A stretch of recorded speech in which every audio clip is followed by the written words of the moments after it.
When you feel it's hopeless, when you think that you lost all. Action. Hai sob, assalamualaikum. Selamat datang di Gaptek 19 bersama saya Doni di sini, dan ini adalah Xiaomi Redmi Note 10 Pro. Jatuh cinta pada pandang pertama adalah kata-kata yang tepat untuk saya buat Redmi Note 10 Pro ini. Di harga mulai dari 3,5 jutaan, HP ini memberi kesan premium dan cantik. Tapi apakah HP ini secantik itu? Di sini saya akan bahas kelebihan dan kekurangan dari Redmi Note 10 Pro ini. Tapi sebelum lanjut, jangan lupa subscribe dulu channel ini dan nyalakan juga lonceng notifikasinya agar kalian mendapatkan informasi seputar dunia teknologi dan saya mendapatkan 1000 subscriber pertama saya. Ya, terima kasih banyak bila kalian sudah subscribe saya. Oke, kalau sudah, kita lanjut untuk kelebihan pertama dari Redmi Note 10 Pro ini. Yang pertama adalah layar Super AMOLED 120Hz. Layar Redmi Note 10 Pro ini mendapatkan upgrade besar sekarang. Sudah pakai Super AMOLED Full HD dukungan DCI-P3 dengan kecerahan nits sampai 1200 nits. Gak hanya itu saja, layarnya juga dikasih refresh rate 120Hz dan touch sampling sampai dengan 240Hz. Fitur-fitur tadi beneran memberikan kesan yang enak buat saya untuk bermain game dan scoring konten-konten di sosial media. Dan terakhir, layarnya juga sudah diproteksi oleh Corning Gorilla Glass 5. Kemudian kelebihan yang kedua adalah desain yang tipis dan premium. Desain-desain khas Xiaomi di tahun ini benar-benar membuat saya terkesan. HP 3 juta untuk Redmi Note 10 Pro ini memang nggak ada lawan dari segi desain. Bodi premium dilapis dengan bahan kaca Corning Gorilla Glass 5 di depan dan di belakang, meski di frame masih berbahan plastik, itu jadi tidak masalah.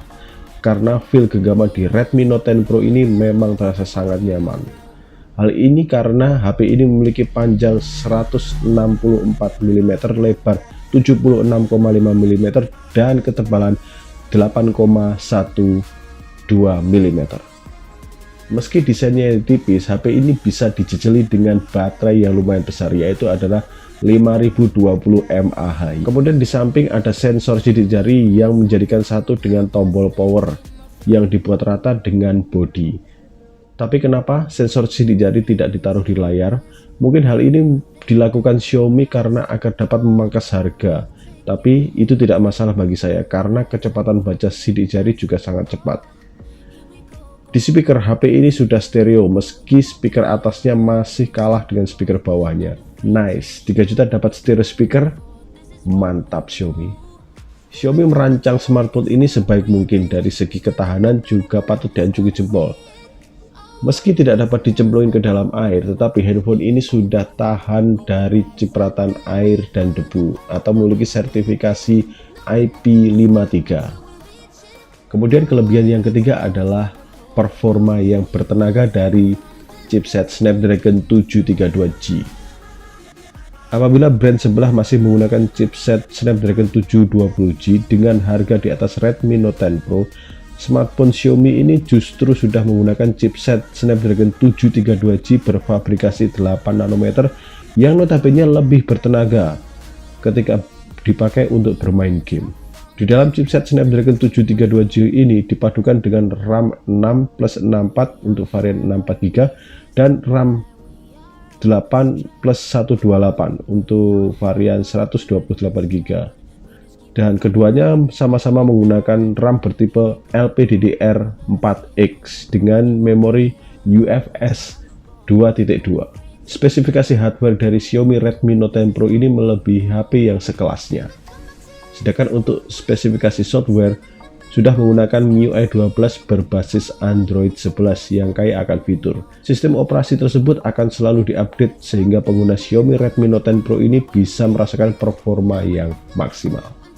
Lanjut untuk kelebihan yang keempat adalah baterai yang besar, yaitu 5020 mAh dengan fast charging 33 watt.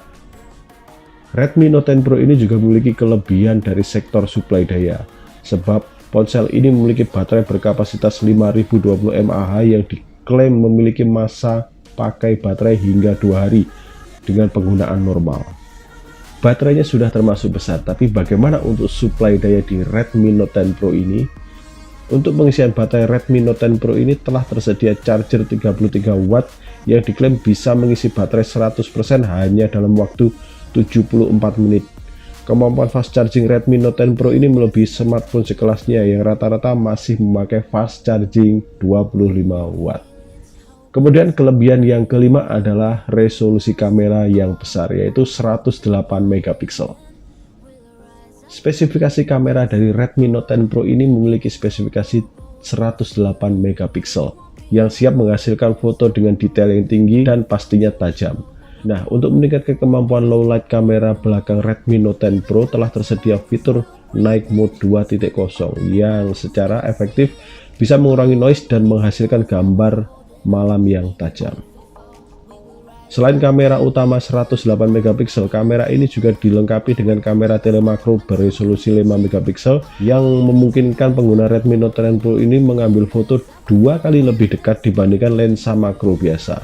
Lalu ada pula kamera ultrawide 8 megapiksel yang didukung deep sensor 2 megapiksel untuk mengoptimalkan pengambilan foto bokeh.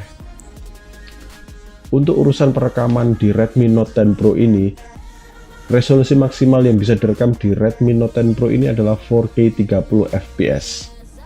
Lalu untuk kamera depannya beresolusi 16 megapiksel dengan kemampuan perekaman sampai Full HD.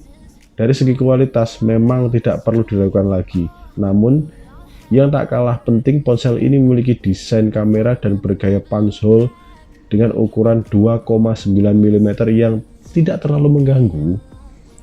Setelah membahas yang manis-manis di Redmi Note 10 Pro ini, mari kita bahas yang sedikit pahit-pahit di Redmi Note 10 Pro ini. Yang pertama adalah dari layarnya. Ya, saya bilang dari layarnya tadi adalah kelebihan, tapi ini ada satu titik kelemahan, yaitu adalah always on display-nya.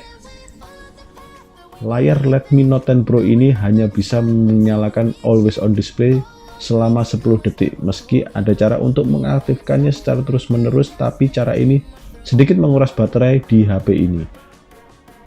Untuk hal pahit yang kedua adalah perekamannya. Perekaman 4K di Redmi Note 10 Pro ini maksimal adalah 4K 30 fps, tetapi untuk stabilisernya tidak bekerja. Jadi untuk saya sarankan untuk install Gcam yang sudah saya praktekkan di video saya sebelumnya, yaitu juga cek di deskripsi. Kemudian hal pahit ketiga adalah night mode-nya tidak berjalan di lensa ultrawide.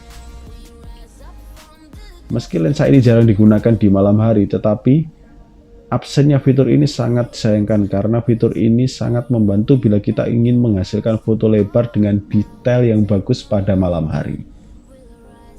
Dari kelebihan dan kekurangan dari Redmi Note 10 Pro ini, saya masih bisa menyarankan handphone ini dengan spesifikasi di atas rata-rata. Oke, terima kasih sudah menonton video ini dari awal sampai akhir. Saya Doni pamit dan Assalamualaikum warahmatullahi wabarakatuh. Ciao.